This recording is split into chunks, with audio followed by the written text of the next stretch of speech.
जरा सोचो, एक दिन उठते ही तुम्हारे सामने वही खजाना पड़ा हो जिसे तुमने अब तक सिर्फ सपनों में देखा था। कहानी की शुरुआत होती है सांग यू नाम के एक लड़के से। वो अकेला गरीब स्क्रिप्ट राइटर है, ना नौकरी है ना दोस्त, और उसके माता पिता भी अब नहीं रहे। लेकिन उसकी सबसे बड़ी समस्या ये नहीं है। उसकी असली समस्या ये है कि उसे पिछले 6 महीनों से नींद नहीं आई है। हर बार जब वो सोने की कोशिश करता है, एक डरावना दानव उसके सपनों में आ जाता है और उसके सपनों को खूनी सपनों में बदल देता है। आज रात भी सांग यू एक सपना देख रहा होता है। वो ट्रेन में होता है, तभी वही दानव आ जाता है। दानव उसके बाल पकड़कर जमीन में एक छेद कर देता है और उसका सिर उसी छेद में घुसा देता है। सांग यू मर जाता है और तभी वो झटके से नींद से जाग जाता है। जागने के बाद वो लिखने की कोशिश करता है, लेकिन तभी उसका मकान मालिक दरवाजा खटखटाता है। वो कहता है कि मैं तुम्हारे लिए खाना लाया हूँ, लेकिन सांग यू जानता है कि वो असल में किराया मांगने आया है। इसीलिए वो खिड़की से भाग जाता है, क्योंकि उसके पास किराया देने के पैसे नहीं हैं। सड़क पर चलते हुए सांग यू को याद आता है कि उसने कितने लोगों से मदद मांगी थी, मनोवैज्ञानिकों से, डॉक्टरों से, यहाँ तक कि धार्मिक लोगों से भी। हर किसी की अपनी थ्योरी थी कि सपने क्या होते हैं, पर किसी के पास उसकी परेशानी का असली हल नहीं था। वो एक फूड स्टॉल पर जाकर कहता है, मुझे एक करेब दो, लेकिन बिना अंडे के, क्योंकि उसके पास ज्यादा पैसे नहीं थे। लेकिन वो आदमी उसे फ्री में एक अंडा डाल देता है, थोड़ी इंसानियत दिखाते हुए। जब तक उसका करेब बन रहा होता है, सांग यू सामने वाली कैफे में काम करने वाली लड़की हुआ एर को देखता है। वो वही लड़की है जिससे वो सालों पहले एक बार में मिला था। उसकी आवाज इतनी खूबसूरत थी कि सांग यू उसे आज तक नहीं भूल पाया। जब करेब तैयार होता है तो वो उसे लेकर बैठ जाता है खाने के लिए, लेकिन तभी अचानक उसके पास उसका मैनेजर सांगे आ जाता है। सांग यू डर जाता है और भागने लगता है, पर दौड़ते दौड़ते उसकी हालत खराब हो जाती है और सांगे उसे पकड़ लेता है। वो उसे एक रेस्टोरेंट ले जाता है, पर सांग यू को सिर्फ देखता रहता है और डांटता है। कहता है, तूने कॉन्ट्रैक्ट का सम्मान नहीं किया, अभी तक स्क्रिप्ट पूरी नहीं की।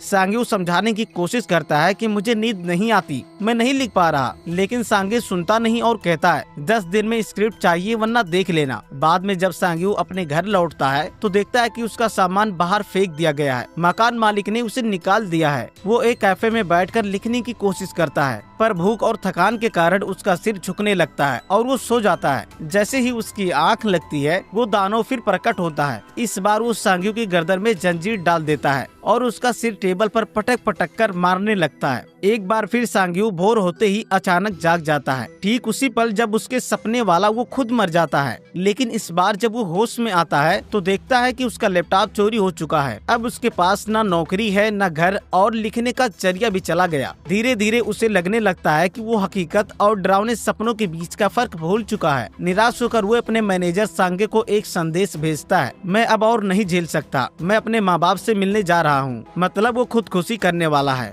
सांग यू पास की एक ऊंची बिल्डिंग की छत पर चढ़ता है, जो ठीक हुआ के कैफे के सामने है। वो नीचे उसे काम करते हुए देखता है और धीरे धीरे छत के किनारे पर कदम रख देता है। वो अब कूदने ही वाला होता है, तभी अचानक वही करेब वाला आदमी वहाँ आ जाता है। हाथ में खाना लेकर कहता है, भाई फ्री में खा लो। वो सांग यू के साथ बैठ जाता है छत पर। सांग यू खाते हुए अपनी जिंदगी के दर्द बताता है और वो आदमी उसे एक बेहद सीधा पर गहरी बात कहता है। मृत्यु और सपनों के बारे में हर किसी की अपनी सोच होती है, लेकिन एक बात याद रखना, जब अगली बार वो दानव आए और तू डरने लगे तो खुद से कहना, मैं सपना देख रहा हूँ। बस इतना कहने से तू उस बुरे सपने से निकल पाएगा। रात ढलने तक सांग यू वहीं बैठा हुआ एर को दूर से निहारता रहता है। फिर पेट भरने के लिए वो अपना मोबाइल बेच देता है ताकि कुछ पैसे मिल जाए। वो एक कन्वीनियंस स्टोर जाता है जहाँ कुछ चीजें चुराने का सोचता है, लेकिन फिर नोटिस करता है कि दुकानदार उसे ध्यान से देख रहा है, तो वो अपना इरादा बदल देता है। स्टोर के बाहर वो बैठकर खाना खा ही रहा होता है कि अचानक हुआ एर उसके पास आ जाती है। तुम बड़े परेशान लग रहे हो, तुम ठीक हो ना? सांग यू हैरान रह जाता है, इतनी खूबसूरत मुलाकात अचानक, ये सच नहीं हो सकता। और तभी उसे सच्चाई समझ आती है, वो हुआ एर नहीं, वही दानव है। दानव मुस्कुराते हुए उसे पकड़ लेता है और कांच की दीवार की तरफ धकेलने लगता है। बाहर से देखने पर दुकानदार को ऐसा लगता है जैसे सांग यू को कोई पैनिक अटैक आ गया है, लेकिन असल में दानव अपनी तलवार निकालता है और उसे आर पार घोंप देता है। सांग यू कांच तोड़ते हुए हवा में उछल जाता है, मगर तभी उसे करेब वाले की सलाह याद आती है। वो खुद से कहता है, मैं सपना देख रहा हूँ, और अचानक वो जाग जाता है। पर अब एक झटका और, जब वो आँख खोलता है तो खुद को असल जिंदगी में उसी टूटे हुए कांच से गिरते हुए पाता है। वो घायल नहीं है,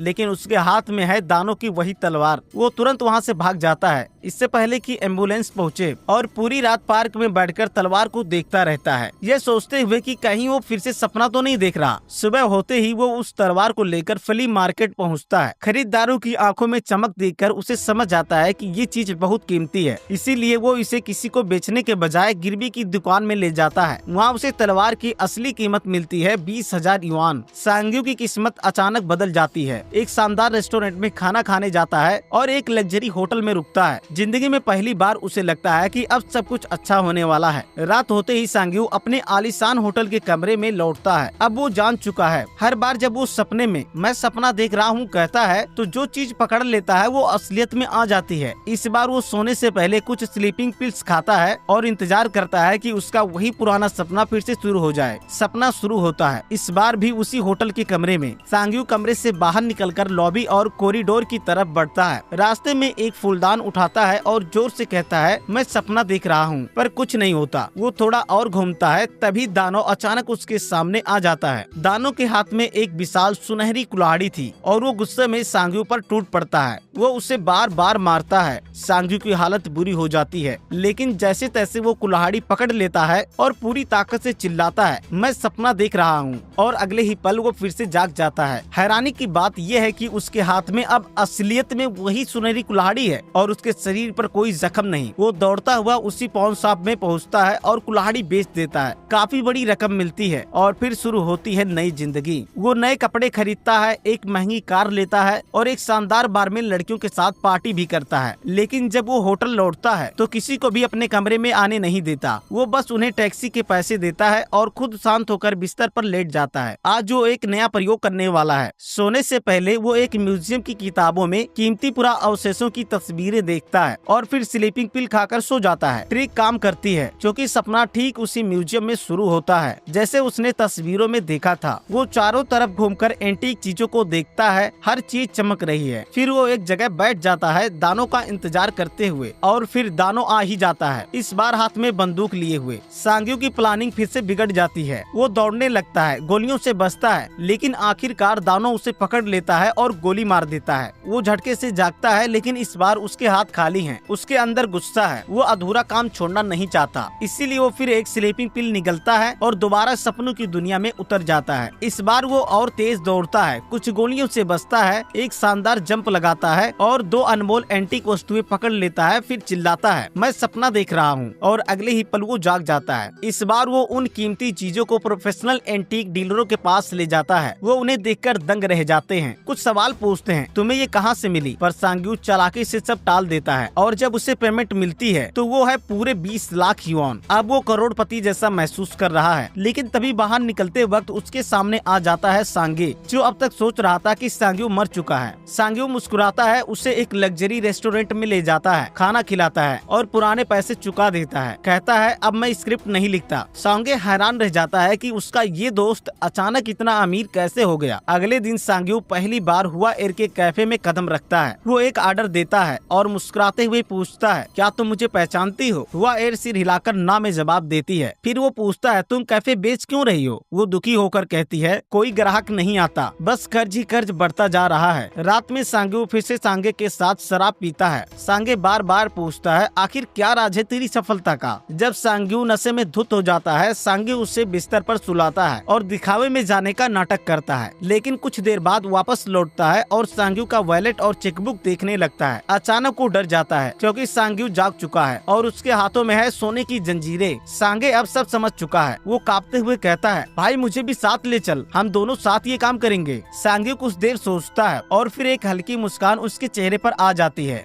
अगले दिन सांग्यू एक बड़ा कदम उठाता है। वो हुआ एयर का कैफे खरीद लेता है, लेकिन वो हुआ एयर से कहता है तुम्हें नौकरी से नहीं जाना होगा, कैफे अब तुम्हें ही चलानी होगी, मुनाफा हम बांट लेंगे, लेकिन अगर घाटा हुआ तो मैं संभाल लूंगा। हुआ एयर उसकी बात सुनकर भावुक हो जाती है। आभार जताने के लिए वो उसे डिनर पर बुलाती है। डिनर के दौरान दोनों साथ बैठते हैं, बातें करते हैं अपने नए बिजनेस के बारे में। हुआ एयर मुस्कुराकर कहती है तुम इतने दयालु क्यों हो? क्या तुम्हें इस सौदे से सिर्फ पैसे से ज्यादा कुछ चाहिए? सांग्यू चुप हो जाता है। है। उसकी आंखों में कुछ और ही झलक रहा होता है। अब सांग्यू की जिंदगी पूरी तरह बदल चुकी है। वो अब हर रात सपनों की दुनिया में जाने लगता है। जब वो नींद में होता है, सांग्यू उसकी असल देह की रखवाली करता है। हर सपने में वो नई नई जगहों पर रोमांचक सफर करता है। कभी बैंक लूटता है तो कभी दानों से लड़ाई करता है। अब वो अपने सपनों पर काबू पाना सीख चुका है। वो अब दानों का सामना करता है। उससे डरता नहीं, बल्कि अपने मन से चीजें हिलाने डुलाने की शक्ति पा लेता है। और अब वो सपनों से बड़ी चीजें भी असलियत में ला सकता है, जैसे एक लाल रंग की कार। कुछ समय बाद हुआ एर का कैफे अब ग्राहकों से खचाखच भरने लगा है, क्योंकि सांग्यू ने सांगे को पैसे देकर सड़कों पर लोगों को बुलाने के लिए भेजा था। वो इतना उदार हो चुका है कि उसने करेप वाले आदमी के लिए भी एक पैसे से भरा बैग छोड़ दिया, उस इंसानियत के बदले जो उसने कभी फ्री में खाना देकर दिखाई थी। जब दुकान बंद होती है, सांग्यू और हुआ रात की सैर पर निकलते हैं। कुछ ही बातों में हुआ अंदाजा लगा लेती है कि वो शायद एक स्क्रिप्ट राइटर है। धीरे धीरे सांग्यू उसकी जिंदगी का हिस्सा बन जाता है। हर रात वो उसे घर छोड़ने जाता है और एक दिन उसे वही लाल कार चलाने देता है जो उसने सपने से लाई थी। वो कहता है, ये कार तुम्हारे लिए है। वह एर हैरान रह जाती है। उसे लगता है सांग्यू बहुत बड़ा और अमीर स्क्रिप्ट राइटर है। रात के सफर के दौरान सांग्यू पुराने दिनों को याद करता है। उसे वो दिन याद आते हैं जब उसने पहली बार हुआ एर को देखा था। उसका शो खत्म होने के बाद वो अपने एक्स से लड़ाई कर रही होती थी। तब सांग्यू ने चुपचाप उसका पीछा किया था, यहाँ तक कि वो जिस सिनेमा में गई थी वो भी उसके पीछे चला गया था। अब सालों बाद वो उसे फिर से मूवी दिखाने ले जाता है। वह एर मान जाती है, लेकिन हंसते हुए पूछती है, हम कब वो फिल्में देखेंगे जो तुमने खुद लिखी है। सांग्यू के माथे पर पसीना आ जाता है। वो झूठ में पकड़ा नहीं जाता, इसलिए पहली बार वो सचमुच एक स्क्रिप्ट लिखता है। और जब वो सोने चला जाता है तो स्क्रिप्ट सांगे को पढ़ने के लिए देता है। नींद में भी उसके दिमाग में सिर्फ हुआ एर का चेहरा घूम रहा होता है। वो सपना देखता है कि हुआ एर की कई प्रतियों के साथ एक ही कमरे में है और डर कर तुरंत जाग जाता है। जागने पर वो देखता है कि सांगे आंखों में आंसू लिए रो रहा है। भाई, ये स्क्रिप्ट तो कमाल की है। और यहीं से शुरू होती है उसकी नई योजना। दोनों उस स्क्रिप्ट को एक फिल्म कंपनी को बेच देते हैं और खुद ही पैसे लगाते हैं ताकि बड़ी स्टार कास्ट हायर करके फिल्म को ब्लॉकबस्टर बना सके। फिल्म की सफलता के बाद कंपनी उसकी शानदार पार्टी रखती है। सांग्यू वहाँ पर हुआ एर को अपने साथ ले जाता है। डिनर, कैमरे, तालियां, हर तरफ बस उसका नाम गूंज रहा होता है। प्रेजेंटेशन में बताया जाता है कि सांग्यू ने पहले भी कई सुपरहिट फिल्में लिखी थी, बस उसने कभी क्रेडिट नहीं लिया क्योंकि वो दुनिया घूमना चाहता था। यह सारी बात झूठी थी, लेकिन कोई नहीं जानता। कुछ दिन बाद सांग्यू फिर एक नए सपने में जाता है। वो एक शांत रहस्यमयी जगह देखता है जहाँ एक सन्यासी गहरी ध्यान में बैठा है। वो धीरे से उसके पास जाता है, उसके बेल्ट को पकड़ने की कोशिश करता है, लेकिन जैसे ही छूता है उसका हाथ राख में बदल जाता है। वो दर्द से चिल्लाता है, पर फिर भी उसका हाथ धीरे धीरे वापस जुट जाता है। सांग्यू हार नहीं मानता। वो एक बार फिर उस रहस्यमय बेल्ट को पकड़ने की कोशिश करता है। जैसे ही सांग्यू उस साधु की कमर से बेल्ट हटाता है, साधु अपनी दो धधकती उंगलियों से सांग्यू के सीने को छूने की कोशिश करता है,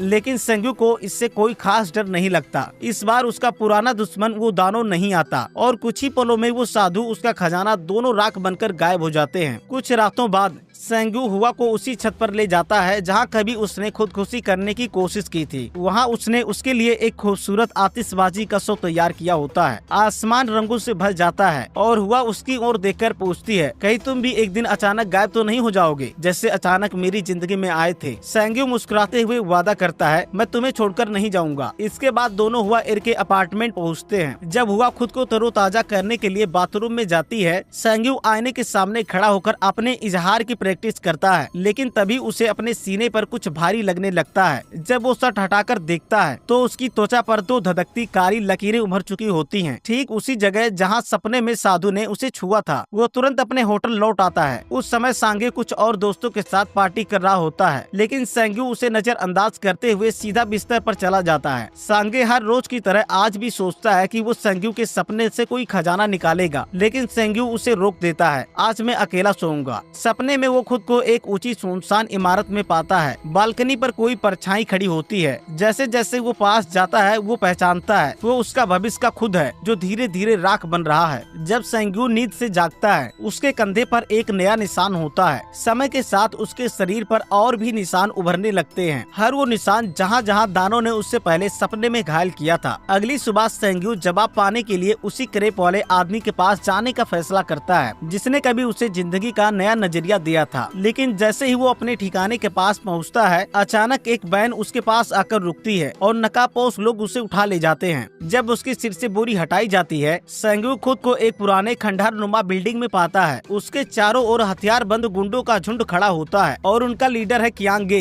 संग्यू घबराते हुए कहता है, जो चाहिए ले लो, मैं पैसा दूंगा। कियांगे मुस्कुराकर कहता है 10 मिलियन। संग्यू सांगे को कॉल करता है और उसे पैसे लेकर आने को कहता है। लेकिन जैसे ही सांगे वहाँ पहुँचता है, गुंडे उससे पैसे भी छीन लेते हैं और उसे भी बंदी बना लेते हैं। कियांगे अब सांगे को एक बंधक की तरह इस्तेमाल करने लगता है। मजबूर होकर संग्यू उन्हें अपने अपार्टमेंट ले जाता है, जहाँ वो अपनी सारी प्राचीन वस्तुओं का गुप्त कमरा दिखाता है। कियांगे उस पर जोर डालता है कि वो सच सच बताए कि उसे ये सब दुर्लभ चीजें कहाँ से मिली। उसी वक्त रिसेप्शन इंटरकॉम से आवाज आती है, मिस हुआ एयर आपसे मिलने आई हैं। सांग्यू घबरा जाता है और तुरंत इंटरकॉम में कहता है, उसे नीचे ही रोक लो, कह दो मैं घर पर नहीं हूँ। लेकिन रिसेप्शनिस्ट को हुआ एयर पर दया आ जाती है। वो धीरे से कहती है, संग्यू का दरवाजा खुला है, तुम खुद जाकर देख लो। वह लिफ्ट से ऊपर पहुँचती है और जैसे ही बाहर निकलती है, एक गुंडा उसे पकड़ लेता है और धीरे से उसी कमरे में ले जाता है जहाँ संग्यू कैद है। कियांगे उसका मजाक उड़ाने लगता है, तो यही है तुम्हारा झूठा हीरो जिसने तुम्हें सपनों से भरी कहानियां सुनाई। हुआ की आंखों में गुस्सा और डर दोनों झलकते हैं। उसी वक्त कियांगे का एक आदमी आगे बढ़ता है और कहता है, हम तो यहाँ सिर्फ पैसे लेने आए थे, ये सब जरूरत नहीं थी। कमरा अब तक तनाव से भरा हुआ है और संग्यू समझ जाता है अगली चाल अगर गलत हुआ तो सब खत्म हो जाएगा। अपनी गलती की सजा देने के लिए कियांगे अपने हाथों में सुनहरे नकल्स पहनता है और संग्यू की बेरहमी से पिटाई करने लगता है। इसी बीच बेहोश पड़ा सांगे धीरे धीरे होश में आने लगता है। जैसे ही कियांगे का ध्यान हुआ एयर की तरफ जाता है, वह एयर खुद की रक्षा में उसे जोर से लात मार देती है। यही मौका सांगे पकड़ता है। वो पास पड़ी फूलदान उठाकर गुंडे के सिर पर दे मारता है। संग्यू भी उस गुंडे को काटकर किसी तरह छूट जाता है, लेकिन भागते भागते उसकी पसलियों में छुरा घोंप दिया जाता है। संग्यू के जख्म गहरे हैं, वो ठीक से चल भी नहीं पा रहा। कुछ ही दूर सीढ़ियों पर गुंडे उन्हें पकड़ लेते हैं। झड़प में संग्यू को फिर से छुरा मारा जाता है। तब सांगे उन्हें बचाने के लिए खुद को पीछे से रोक लेता है। तुम दोनों भागो, मैं इन्हें रोकता हूँ। सांगे अकेले दो प्रशिक्षित गुंडों का सामना करता है, लेकिन जल्द ही वे उसे बुरी तरह से पीट देते हैं, इतना कि उसकी जान भी चली जाती है। ऊपर एक गुंडा संग्यू और हुआ एयर दोनों को पकड़ लेता है। वो उन्हें बेतहाशा पीटता है, दीवारों से फेंकता है और तब भी नहीं रुकता जब संग्यू उसके पीठ में खंजर घोंप देता है। कुछ देर बाद दोनों बेहोश हो जाते हैं और तभी संग्यू खुद को एक रहस्यमयी खंडहर नुमा जगह में पाता है। उसका पूरा शरीर एक काले चिपचिपे पदार्थ से ढका हुआ होता है, जो धीरे धीरे गायब हो जाता है जैसे ही वो चलना शुरू करता है। वो चारों तरफ नजर डालता है, वीरान टूटी दीवारें और बीच में चमकता हुआ दरवाजे का मेहराब। संग्यू उसे छूता है और अचानक उसकी आंखों के सामने पिछले महीनों की पूरी जिंदगी चमकने लगती है। वो अपने सपनों और असलियत दोनों को देखता है और उस वैकल्पिक संग्यू को भी, जिसे उस रात कन्वीनियंस स्टोर के बाहर एम्बुलेंस उठा ले गई थी। सभी यादें खत्म होने के बाद वो एक विशाल क्रिस्टल की दीवार के सामने पहुँचता है। वो पूरी ताकत से उस दीवार को मारने लगता है, बार बार दोहराते हुए, मैं सपना देख रहा हूँ, मैं सपना देख रहा हूँ। आखिरकार खून बहते बहते वो बेहोश हो जाता है, लेकिन तभी उसका शरीर बदलने लगता है। संग्यू की आंखें लाल हो जाती हैं, उसकी नसें काली पड़ने लगती हैं और कुछ ही पलों में वो दानों में बदल जाता है। उसके हाथ में एक लंबी तलवार प्रकट होती है और वो उसी क्रिस्टल दीवार को तोड़ने लगता है। मारते मारते उसके दिमाग में वो हर पल लौटता है जब उसे अपमानित किया गया था। इस बार वो कल्पना करता है कि अपने मकान मालिक और सांगे दोनों पर पलटवार कर रहा है, बजाय उन्हें चुपचाप सहने के। आखिरकार दीवार टूट जाती है और उसी पल दानो संग्यू के अपार्टमेंट के लिविंग रूम में प्रकट हो जाता है, जहां असल दुनिया में संग्यू का असली शरीर भी जागने लगता है। दानो किसी भी तरह की दया दिखाए बिना सभी गुंडों को बेरहमी से मार डालता है, कभी अपने नुकीले पंजों से तो कभी एक अजीब जादुई बंदूक से। कुछ ही पलों में पूरा कमरा खून से भर जाता है। फिर उसकी नजर संग्यू पर पड़ती है। वो उसकी ओर बढ़ता है, वही ठंडी निगाहें, वही जानलेवा इरादा। संग्यू डर के मारे कांपता हुआ बड़बड़ाता है, मैं सपना देख रहा हूँ, मैं सपना देख रहा हूँ। जैसे ही ये शब्द उसके मुंह से निकलते हैं, उसके घर में रखे सभी सपनों से लाए गए खजाने एक एक करके गायब होने लगते हैं। यहाँ तक कि अमीर लोगों के कलेक्शन में रखी चीजें भी हवा में विलीन हो जाती हैं। अंत में संग्यू की चेतना डगमगा जाती है। वो फिर से बेहोश हो जाता है और जब आंखें खुलती हैं, तो वो खुद को उसी रात कन्वीनियंस स्टोर के बाहर पाता है। वहीं हुआ एयर उसे देख लेती है। वो उसे पहचान लेती है। अरे तुम तो वही हो ना जो उस रात मेरे कंसर्ट में थे। उसकी हालत देखकर उसे तरस आता है। वो उसे अपने घर ले जाती है और गर्म नूडल्स सूप खिलाती है। खाते खाते संग्यू की आंखों में आंसू भर आते हैं। हुआ एयर बताती है कि उसने उसकी एक कहानी किसी मैगजीन में पढ़ी थी। बहुत खूबसूरत कहानी थी। तुम्हें बस थोड़ा सा नसीब चाहिए, बस एक मौका।